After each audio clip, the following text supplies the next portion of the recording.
Welcome to Belmont Poetry Night. I'm Monica Korde, your host and the Poet Laureate of Belmont, California. We meet on the third Tuesdays of every month to celebrate the spoken word as makers, listeners, and admirers of poetry. We come with featured guests and an open mic inviting readers of all ages. After gathering for several years at our favorite physical venue, the Belmont Library, since the pandemic, our thriving poetry circle has transitioned to this virtual space, and I am grateful this allows me to welcome poets and listeners from across the globe.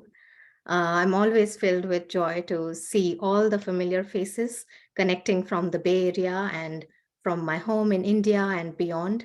And I'm delighted to see many new ones who could be a part of this poetry evening. Thanks for joining me and zooming in. As the tradition goes, I'd love to know where you are joining me from, so please share in the chat. And together, let's move forward. Among other things, February is most known for being the month of love. While typically that might mean roses, teddy bears, and candy, I'll be taking a slightly different approach towards celebrating love. Um, when I think of love, I think of people and the kindness our heart has such great capacity for. So, how about today we honor and celebrate the love in our shared humanity in poetry that speaks about kindness, healing, health, and even about Black History Month while holding love at the center of it all? I offer this poetry night in the theme Heart to Heart, along with this poem by Rita Dove, also titled the same Heart to Heart. It's neither red nor sweet. It doesn't melt or turn over, break or harden. So it can't feel pain, yearning, regret. It doesn't have a tip to spin on. It isn't even shapely, just a thick clutch of muscle, lopsided, mute. Still, I feel it inside its cage, sounding a dull tattoo. I want, I want, but I can't open it. There's no key. I can't wear it on my sleeve or tell you from the bottom of it how I feel. Here, it's all yours now. But you will have to take me too. Thank you. This is definitely a love poem for me and such a pure and simple expression of it, isn't it? I love how Dove cleverly compares the shapeless muscle beating in our chests to the imagined perfectly shaped heart we draw and see on Valentine's cards or use as emojis. And what is interesting to me is that in a short span of time, the poem manages to have a heart to heart talk with us about the struggle one feels with their emotions. Rita Dove is an artist whose topics aren't confined to a specific era or school in contemporary literature. And she also weaves her African American experience into many of her experiences. Tonight, we have with us a poet who also weaves her Black connection into her work alongside wide ranging topics that are expressed in lyrical and a powerful voice. It is my pleasure to welcome Tureeda Mikell as my featured poet for this evening, and this is her introduction. Tureeda Mikell is an Oakland native, Museum of African Diaspora 2022 Poet in Residence, original Black Panther alum, story medicine woman, Chi energy reader, poet, author, and educator. She has published 73 at-risk student anthologies from 5 Bay Area counties, hailed activist for holism hell-bent on asserting life. Her works have been published and or traveled from the Americas to Africa, France, UK, Australia, Japan, and China.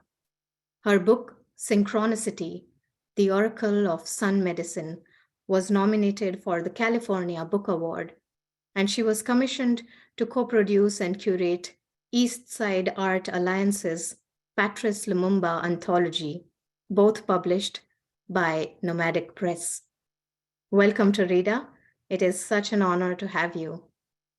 Well, thank you so much for inviting me. And this is always an adventure, because those of us who come to events like this are listeners, and we're paying attention to everything, many details, the surprise of our grandchildren, the surprise of life in general, just the surprise of many things, interspecies communication, everything. But yes, I've been published with Rita Dove.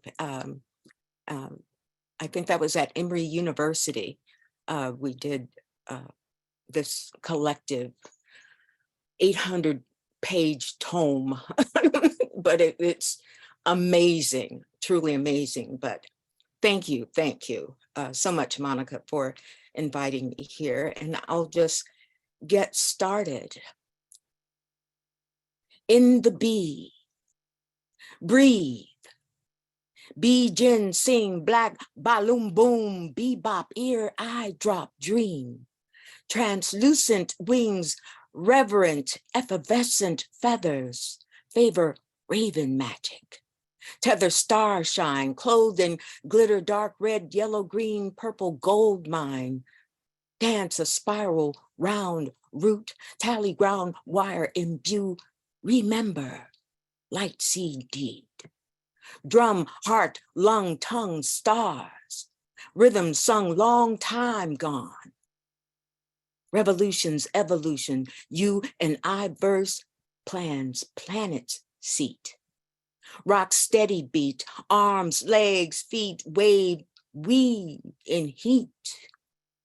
Moon mounts magnetic mystery, bring back the honeybees, please.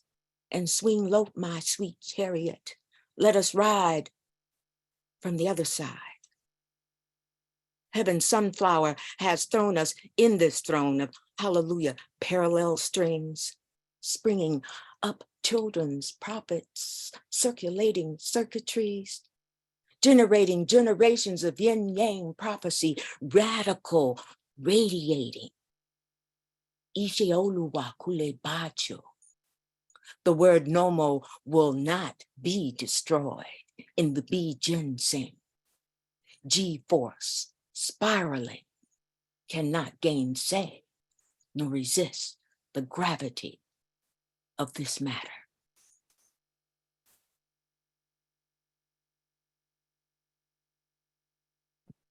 And the second one is from an experience.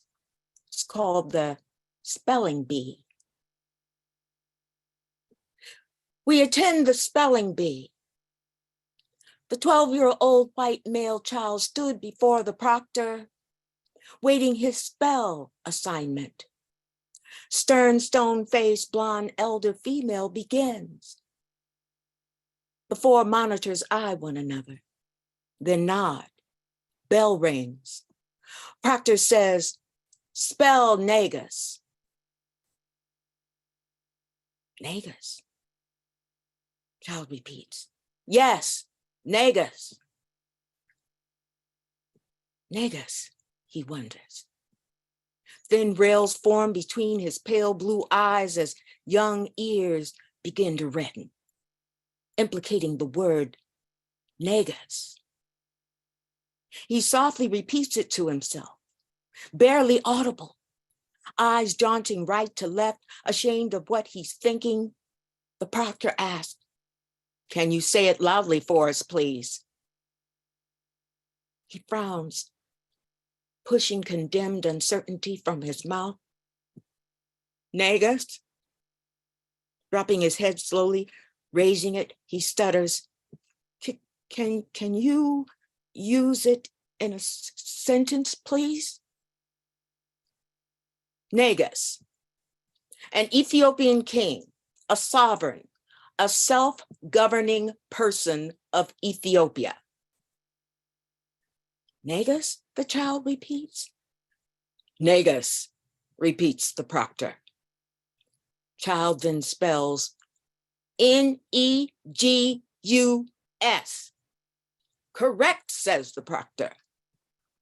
Child's eyes saucer-wide signals what I had nearly forgotten. My Ethiopian friend, Nega, told me his name means first light. And blackness was upon the face of the deep, and out of it came the light. Fantastic, Tureeda. And out of it came the light. What a fantastic concluding line as well. And both the pieces that you offered, I think the richness of the words, and I just feel so mesmerized, not just by your delivery of it, which all of us are going to be wowed by all through this reading, but I feel that that the subject matter that holds in your poem and that you bring to awareness for all of us, that is just simply outstanding and very unique and inventive in the way you write these pieces. And this leads me to my first question. I was reading an interview of another poet, and his name is Spencer Reese. He is an acclaimed American poet and an Episcopal priest as well. And his poetry explores faith and family. And in your poetry also, there is a lot of spirituality that we hear and that we find. And what the poet Spencer Reese says about his poems is that he feels poems are spiritual suitcases, and they comfort in the hour of need. My question to you is, the language in your poetry seems rooted in the spiritual realm, yet it's resolute and expansive in its reclamation. And it's really powerful. Would you share your thoughts about how spirituality informs your writing process? The muse demands. I mean, he uses the word suitcase. I use the word the muse. The muse comes in and demands a poem be written, or if I just happen to mention a subject to friends, you know, just in conversation, and I've mentioned it several times, that's time for it to become a poem to share. You know, I've had a background in nursing and Korde laboratories and being a lab tech in a psychiatric institution and investigative news reporter and graduating from a seminary. So all those things kind of inform my work. And yeah, that we're fascinating people. But I have been told that the work is pretty authentic, but then each of us are, if we write from where we are, who we are. Absolutely, very true, Tureeda. And since it invokes the spirituality and other things that you talked about, is there any particular experience that stayed with you, or experiences that have stayed with you really strong? Maybe not expressed in poetry, but that have connected with you very innately. My first visceral and connective experience that began when I was 10 and kind of like solidified, I guess, when I was in my 30s or early 40s, somewhere in there, was witnessing my mother pass. She was in the hospital. She had died of lupus, but early twilight morning, I swore she walked in my room. She was dressed. She looked beautiful. And she came in and kissed my forehead and then left.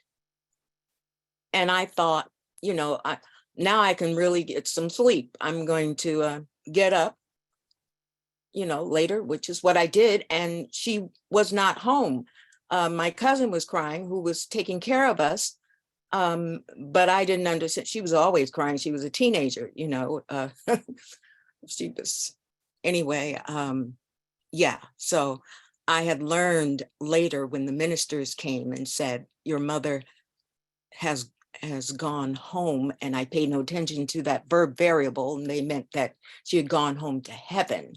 And so then I understood, but it never, to this day, has ever left my mind, her walking into the room like that, bending down to kiss my forehead. She was saying goodbye in the physical form.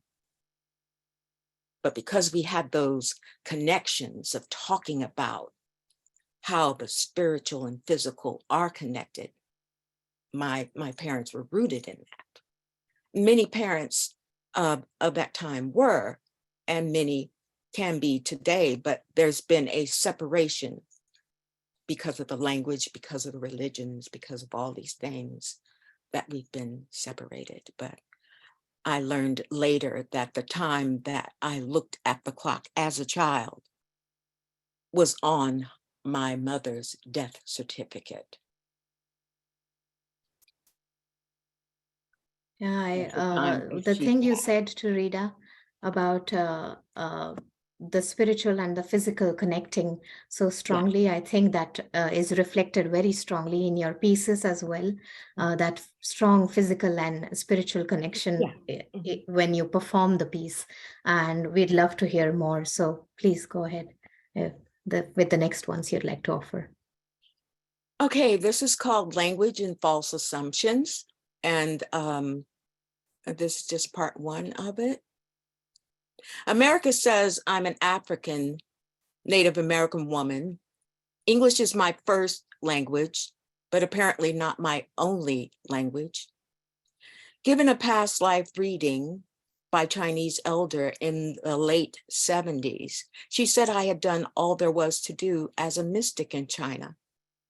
Later, fingered gestures found in Asian Buddhist books, statues, and African Congolese dance progress in my hands, intensifying healing sessions.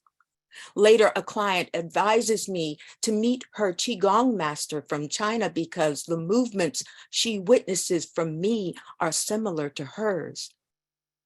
In meeting with the client's Qi master, I explained that I have no name for movements channeled through me since 1978, then perform a gesture the Qi master said her Qi master presented, who passed away at 108. Later that year, a Japanese musician asked if I would rewrite a 1,200-year-old Buddhist allegory and perform it for the Oakland San Jose Obon Festival. I agreed and was accompanied by 5 koto players with audiences nodding their head, translators interpreting the story. Days later, I walk into a library and focus on a book titled Pay and Gainer's Dictionary of Linguistics, printed in 1954. And for some reason, I began to look at the letter Y and come across the word Yao, a language spoken by Upper Burmese populations in southwestern China, kin to the Central and East African Negro member of Bantu family of languages in Africa. Did you know Africa was once called Dark Asia? Months pass, visiting a friend of African descent. In his apartment, he walks across dark wood polished floors when a veiled door opens, dressing him in silk garments of green, purple, and gold. He is a Black nobleman in Hawaii, hundreds of years ago. I share the vision with him. He asked, "How did you know I lived in Hawaii?" But I didn't know. We witness our past lives demand a ring of return, so we collaborate on a 12-minute video art piece documenting the cultural links of Asia and Africa titled The Nomadics. It became part of the UCLA's exhibit at the Hammer Museum in 2022 and is now touring Germany.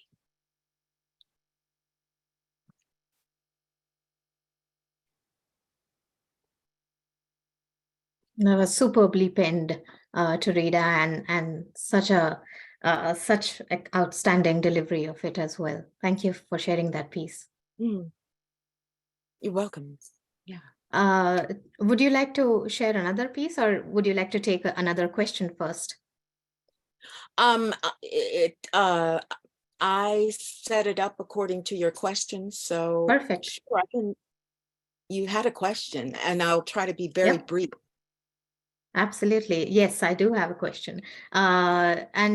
Exactly in relation to the piece that you shared, there is so much spiritual connection in it, but along with that, like one of your line mentions in there, I have no name for the movements channeled through me.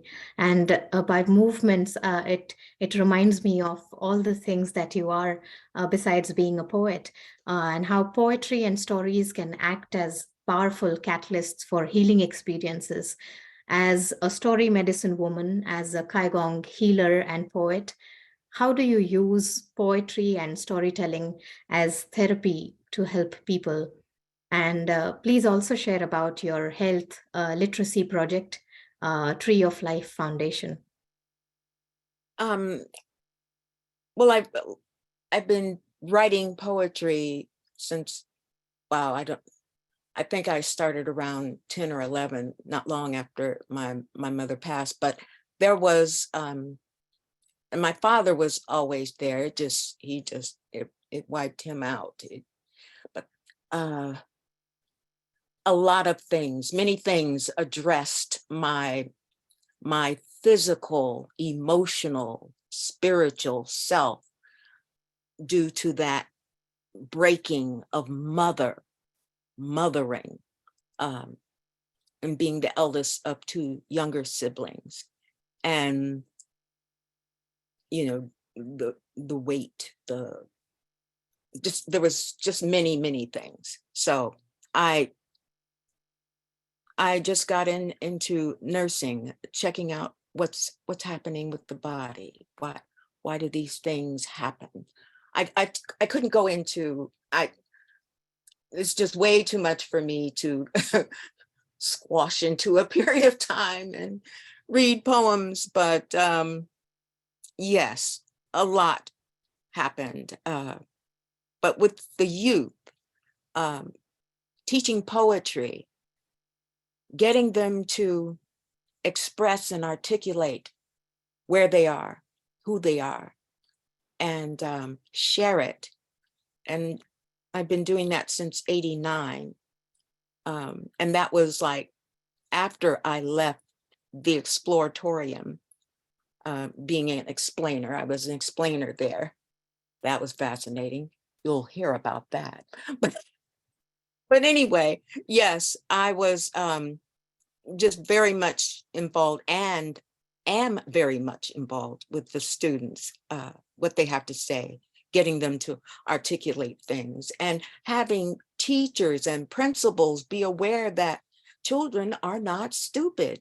I remember not being stupid as a child. I didn't know everything, but there were certain things we remembered. We used to say, Kennedy, he's our man. Nixon belongs in the garbage can. We used to say things like that. In fourth grade, I don't know where it came from. It was children know things, so they write things. And I've had, some teachers ask, did you talk politics to the kids? And I said, no, they're intelligent. They gather things, they see things. So, you just leave it at that. And then the body absorbs things. The body takes things in. We don't account for those things in this culture of medicine. And that's what I tend to get more into as we move along. There's so much that gets removed from us as human beings. But I feel my poetry is a way of getting that back. And I'm hearing it come up more often now. And so I'm glad to be one of the catalysts in that drawing of the circle, the yin yang in us. And so are we, Tureeda. Your contributions are numerous and invaluable, and as an educator and as a healer, and it really comes across in all the pieces that you share. They have that deep meditative quality to them, and so much wisdom that comes through. So thank you for sharing all of that. I will be sharing the website for the Tree of Life Foundation among the links to your works later in the chat. So I'm sure people can visit it and find out more about the literacy project. Thank you. Thank you. And yes, please, we'd love to hear the next pieces you have to offer. The next piece may not be that spiritual, but everything is spiritual because everything is connected, right? And so this came out of talking about things that took place during the time I was working as an explainer. And so this piece is called The Recipe. The 6-part recipe for virtual reality. 1, gather one group of astrophysicists and physicists. Separate 3 parts physicists to 2 parts astrophysicists. Split right and left brain hemispheres. Pair, never let the right hand know what the left is doing. Ooze into a time capsule. Allow at least 50 years to prepare. 2, stir in 100% academic self-entitlement, 100% non-systemic English conditioner with 100% Queen Liz defender of faith. Wrap in one God, one fate, one baptism. Detach sky chief from women, children, family. Divide female from Holy Trinity. Debone her natural birth ability. Collect Adam, Eve, Mary, Joseph stories. Steep them in artificial insemination. Born broken, salt flesh heavily in sin. Marinate nuns, girls, virgins in Jesus. Strip sexuality. Bathe in virtual reality. Look but don't feel, smell but don't taste. Whip in self-flagellation. Add you can't have your cake and eat it too. Prepare 1 cart each of Frankenstein's separate wives stew. This will make the ruse juice. 3, pour in lexicon hex the run into non-causal egregious microaggressions. Drop dollops of hegemonic word spells into category. Sweeten with war is peace. Extract verb act from nouns, person, place, thing. Coat in public relations, house of persuasion. Repeat 7 times for adults, 14 times for children. Bind algorithms around throat and feet before broiling. Watch what is said and done before boiling. Select deceit type, white or black lie. Blend, allow neck to stiffen. Let simmer until bipolarism ascends. Then skin magnetic poles dislocate souls, crystallize dissonance, float on canine dog obedience. Fetch, heal, stay. Poach the field they're in or play. VR recipe will change accordingly. 4, tenderize, then pan fry, vagus nerve. Infuse holograph, unravel somatic cortex. Make sure there's no there. If intellect or mindfulness declines due to compartmentalized mind, good, use it. Squeeze consent manufactured into physiologic tenets, place over high flame, expel immunities routine, insert AI nanorobotics, mRNA, sodium nitrite, nitrates, formaldehydes. Freeze, thaw, then drizzle over synapse to increase lethargic naps. Fold in copious amounts of gluten-rich, chemically complex carbs. Mash in brain fog, memory, bone loss. Roll in anger, fear, violence, and depression. Chill. Merge. Number 5, meta-medium goggles. Meta-medium goggles. Implant Siri, attention harvesting monitor. Turn on undetected attainment heat, bake 40, 50 years, remove test if complete. Query if nausea, insomnia, vomiting, headaches, or death occurred. Did disorientation, dizziness, or telomere sever? If so, it's ready. Set the sick aside for MDs, psychotherapists, psychologists, psychiatrists, and big pharma to grill or fry. 6, form big, greasy balls of brand name trends. Mark apps with device buying addictions. Cream parasympathetic nervous system. Apply robotic voice rhythms. Place on hypermedia racks. Gauge how many psyches crack or who gets fat simulating alternative facts. Then serve generously on platters that matter. You'll have consumers oblivious, autistic, tactless, lustfully numb, renunciate survival instinct, become monetized for their blindness. This sugar-high iced tea was brought to you by the law of exclusion. Masters of biz science, where sterilizing the public mind without their knowledge is their most important product. I was just a little angry at that time. I was, it was a little funny, just had to get it off my chest. You understand? This is what poetry is therapy. That's my therapy. Yeah. Okay. Absolutely, Tureeda. I Yeah. hear you. And that was a remarkable piece in the way you brought it alive in your performance. I absolutely feel mesmerized by it, and how powerful it is in the many things that it says, which brings me to my next question. And I came across one of your interviews, Tureeda, in that you said body, blood, and memory can evoke things out of you at a certain time, where you believe that the past life can intercept present time and just make you aware of something.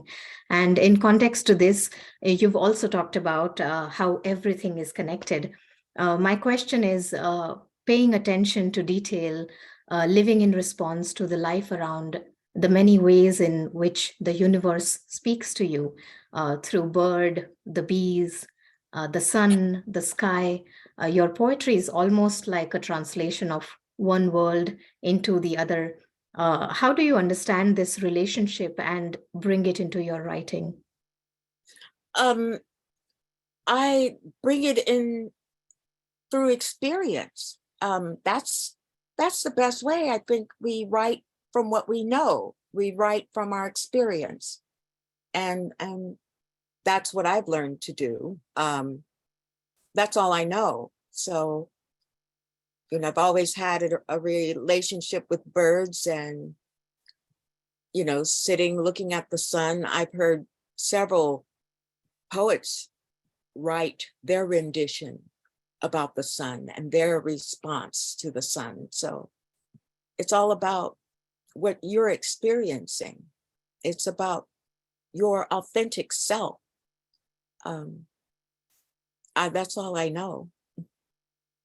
Yes, and I remember after your recitation of one of your pieces called The Sparrow's Eye, I remember you have had a connection with birds several times, and you have you have written different pieces which reflect this image of a bird, but it's saying, the poem is saying something very different from what you see. So it goes beyond the image or the picture itself. So it's really amazing to see that come through in your pieces. That was the next section I was going to read, because I'm sure that Perfect. the one the recipe was a little intense, perhaps. It was intense, Tureeda, but it was a much needed recipe that all of us needed to hear. And there are so many lines that resonated with our audience. I can see them coming through in the chat. Oh, And that's great. I'd love to see them. Yeah. Absolutely, yeah. And some of those that I really connected with, divide female from Holy Trinity, or Yes. crystallized dissonance. I Yeah. think they are such powerful images, by the law of, brought to you by the law of exclusion. Uh, MBA.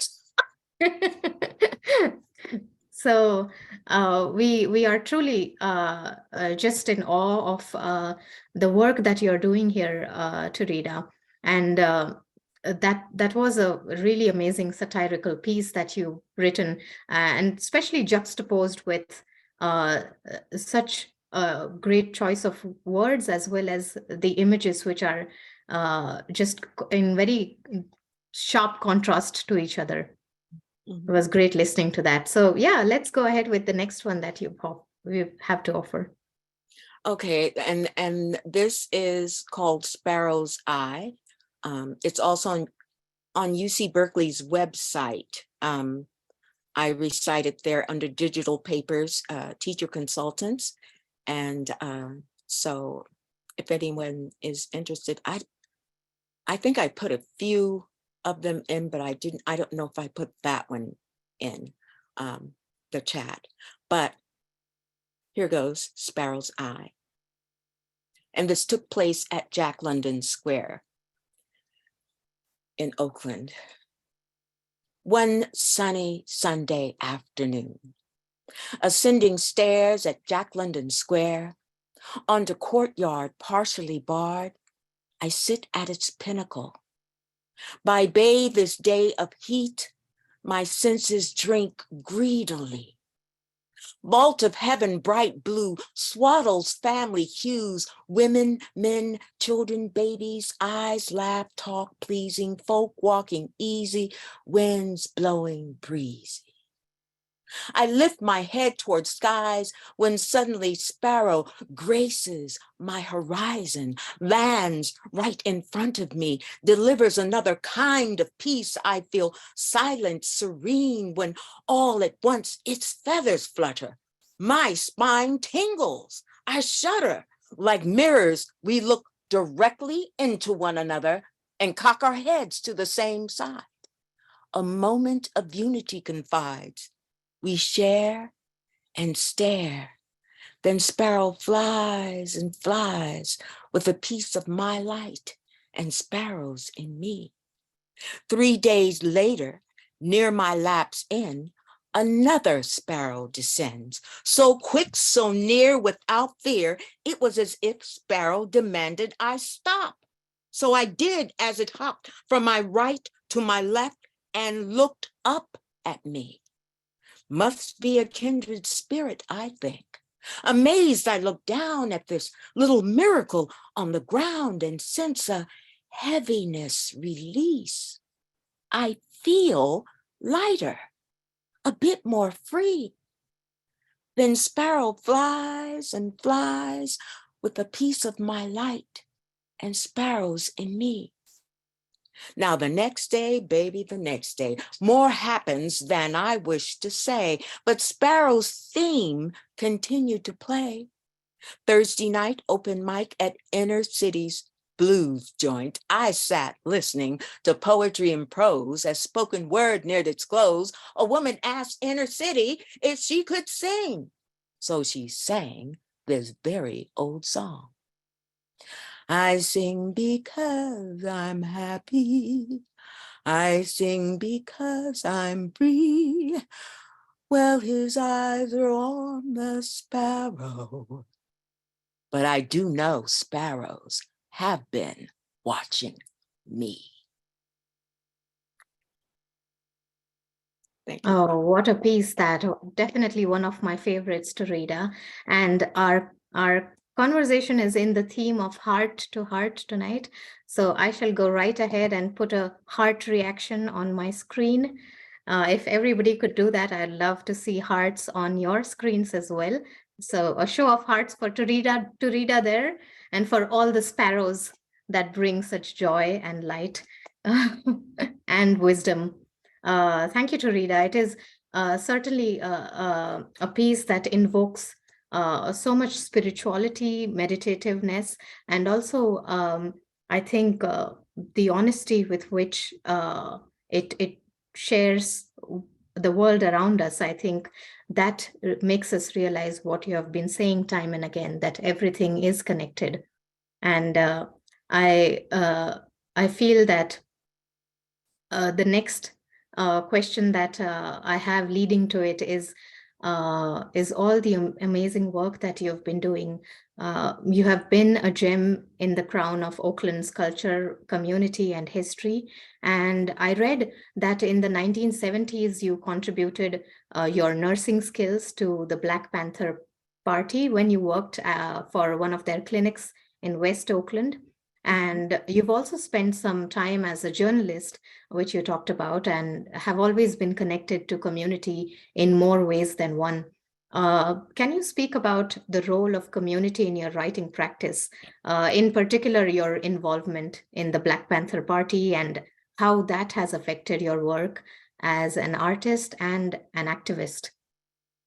What? I'll just read the Black Panther poem.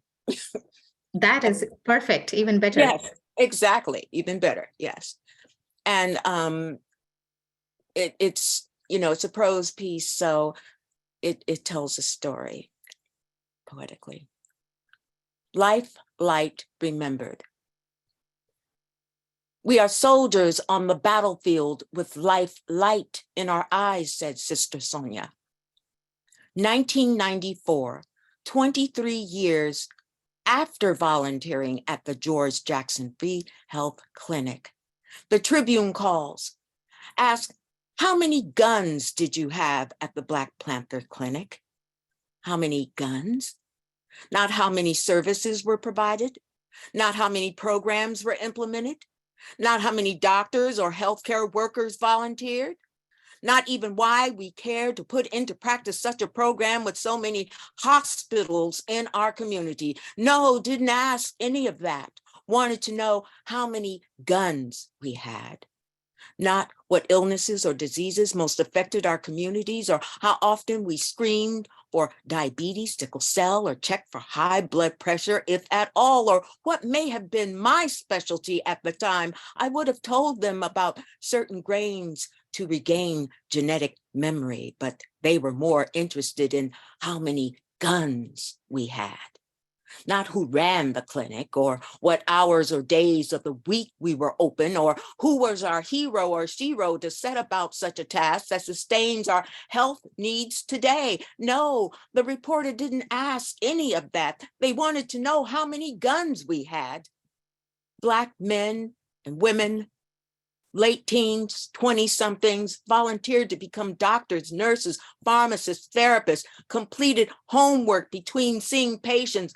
Black volunteer staff physicians, Dr. Talbert Small and Eddie Newsom, developed methadone program to destroy heroin dependence and reverse curse of opioid addiction, purposely placed in our neighborhoods to weaken the Black power base. We took vital signs, provided prenatal care, kept patient records, organized charts, med rooms, pharmacy, gave better care than Kaiser dared, held life light in our eyes, booked our bullets, educationally armed our right to fight through walls that imprisoned us as violent, drug-infested, gun-carrying, sex-crazed jigaboos. Kwame Ture warned, Education in this country makes you stupid, but what is worse, it makes you arrogant in your stupidity. The revolution is coming whether you want it or not. It is coming whether you want it or not. We must be politically prepared for what is coming. The revolution will not be televised, not be televised, not be televised. The revolution will be live. How many guns did we have? We were soldiers on the battlefield with light in our eyes. We are soldiers on the battlefield with light in our eyes. Thank you so much, Tureeda. What a powerful piece that, and poetry of witness, what we call as. It is truly a piece that is exemplary as poetry of witness, and in your own voice, it just completely transports us to the world that you are experiencing and in the moment that you are growing as an artist and activist. Thank you so much for that piece. And I'd love to go ahead to my final question, but I wanted to say that this piece tells me how we see poetry has truly evolved over the years. It can and has been used to fight, to celebrate, heal, to love, to resurrect and keep those fires burning. And I remember one of your other poems, it's called Supreme, I think, and in that also there is a bird that comes in, and at the end of the recitation in your poem, you said that under our skin, we are all the same. And I feel that is so reassuring, but also such a powerful message. Even in this piece, all the messages that come through, I think it speaks to power and speaks to truth. And I feel that from the civil rights and women's liberation movements to Black Lives Matter, speaking to truth, to power remains a crucial role of the poet. So do you believe that poetry has a responsibility to be political?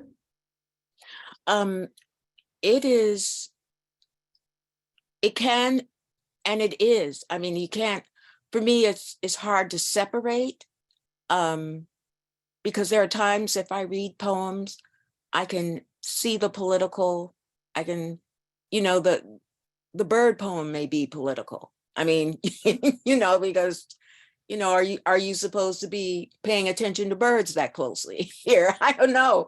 People have different ways of perceiving life, as do their muses. Everyone has their own muse. Everyone listens to how that voice is to speak through them, because only you have that experience. Only you know a certain kind or particular kind of information. And that's why we come and listen to each other, because we each have that bit. Oh, look at the way they said it. Look at how that was said, how that was related to. So yeah, it can be political, but breathing is political. Birthing is political. It's all political. What's standing here is political. Being here, everything is political. So, I understand the language we speak is very compartmentalized. And, this goes here, this goes here, and this goes here. But it's all connected for me. And children, I know children don't see the separation. When you have a very smart grand, or your child asks you something, and you say, what? Who are you? Where did you get that from? And yeah, we've all been here before. So yeah. Thank you, Tureeda. Do you have one more piece to offer before we close the featured segment? Okay.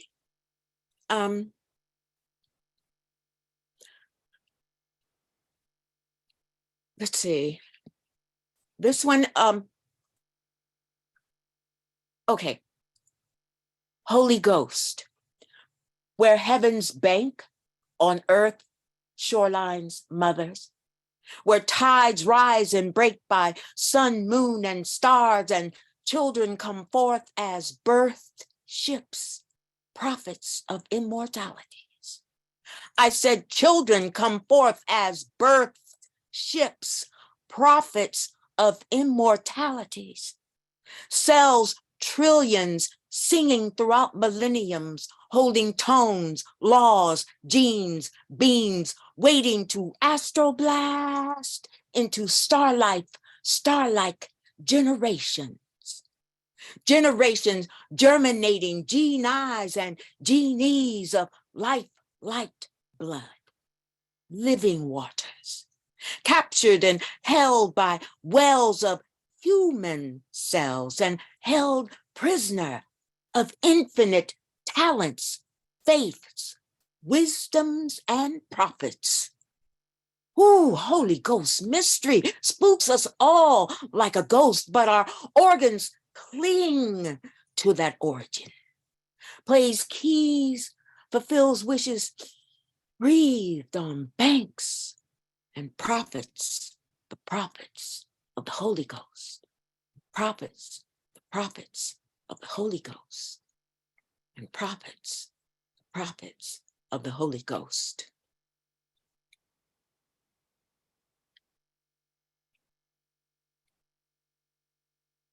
Thank you so much, Tureeda.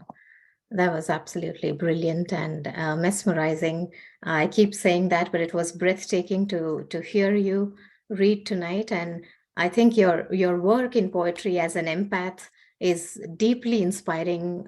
Just digging deeper into the meaning of connections and stories we are surrounded by, while also taking off and rising free when you perform these poetic pieces. We all truly feel connected in this moment with you.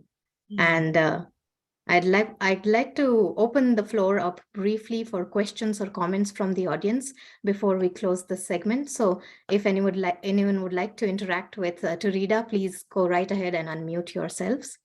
And please put me back into the where I can see everyone, because I'm in this box. Can you unpin me? Sure, yeah, I can. The spotlight is on you, and I can remove that if you'd find that more convenient. Yes.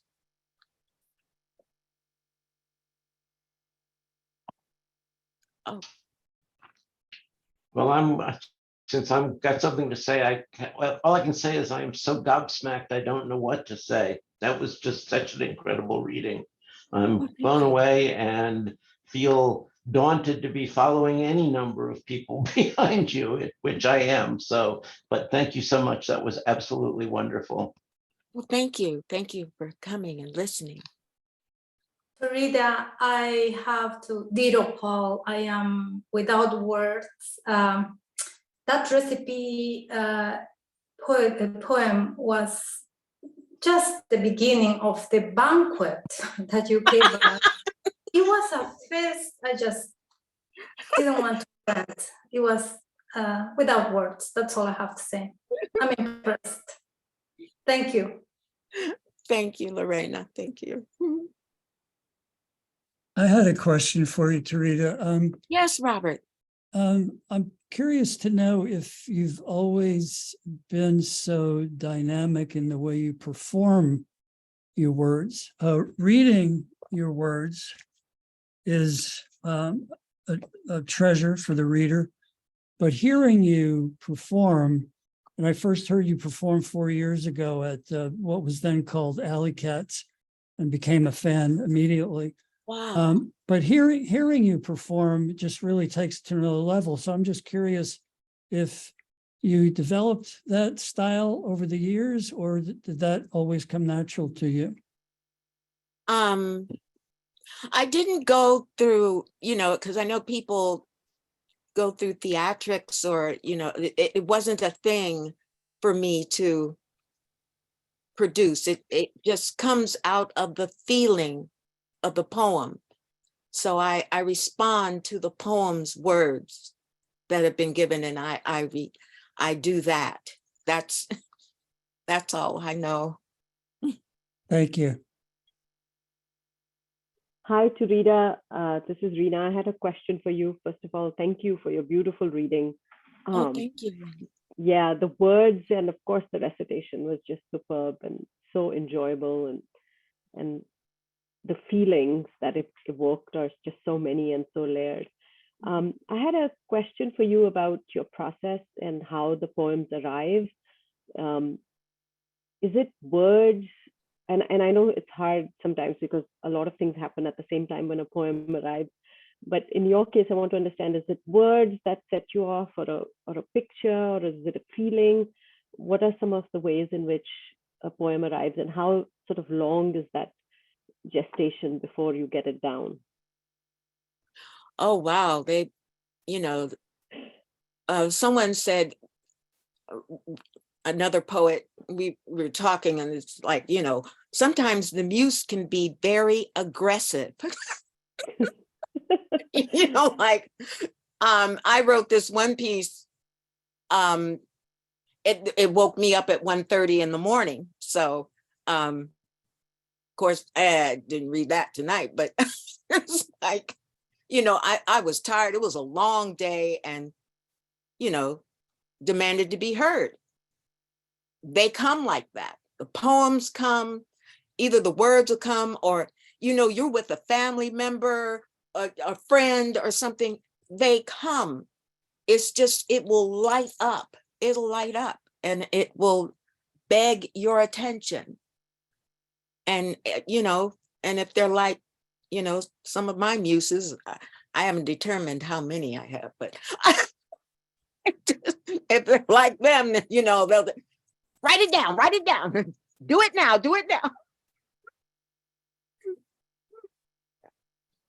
Tureeda, your work seems so natural. It just flows from you. And I feel like I've been in a church. And I'm curious, how much do you revise? And thank you for answering the question. It depends on what needs revision. I'll write it down according to my first time hearing it, but it's like, then I'll get messages. So, I've heard people will work on a poem for years, and then there are poems that just come right out. They just show up, bam, here it is. Oh no, you don't have to do anything else. That's the way you're going to leave it. So, it's, yeah, it varies. It varies. Did I answer your question? Yeah, I think. Are you there? I'm back on this big thing again. I couldn't. Yes, Tureeda, in a moment, I will relieve you and put you away from the spotlight, but you are supposed to be in the spotlight for today. So it has been such a pleasure hearing everyone's questions, and everybody's taken by your performance, your recitation, and your poems, the writing itself. I would love to congratulate you on all the work that you have been doing, and all the work. I have posted links to all of it in the chat. If everybody would like to save that information, please save the chat. And I'd also like to just let people know that if you wish, you can donate to the Tree of Life Foundation Health Literacy Project by visiting the website. The link is shared in the chat already. And Tureeda, if you would like to say more about it or anything in particular. Yes. Oftentimes I will purchase books for kids who, their parents aren't really into books, but the kids, once they get a book, they're like, oh my God.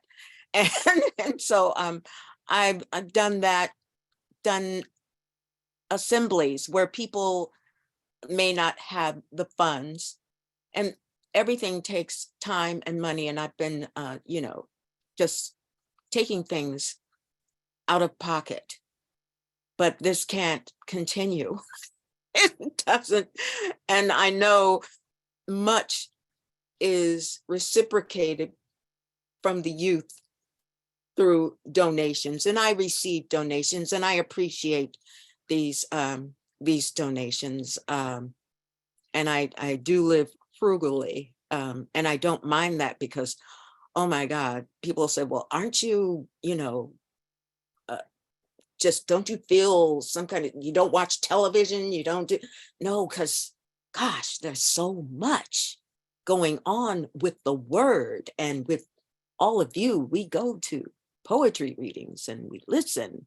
But yes, listening to what this this foundation is so broad. We have fed families. I mean, every culture. We've done things for senior centers, for, and then just getting some of these anthologies out. I mean, 73, and each child receives a copy. So it's not just me saying I have 73 anthologies done. Each child receives a copy in that classroom. And so, yeah, there's more work than I can speak of, but it will definitely be honored, and for whatever donation you are allowed to give. Thank you. Well, thank you so much, Tureeda, for sharing that information. I think it's really important for all of us to hear that. And thanks again for being here and sharing your healing words and your voice. So grateful for your time, your poetry, and holding this conversation with you tonight. I hope you've loved your time here as well. Yes, definitely. And thanks again for inviting me, Monica. Your presentation and your demeanor, deeply appreciated. Thank you. Yes. Thank you so much, Tureeda. And yep, all right. So with that, we are going to stop recording this segment. Those of you who are in the Zoom room, please stay online for the open mic segment of the evening. To the YouTube audience, thanks again for joining in, and hope to see you for next month's virtual Belmont Poetry Night. Good night.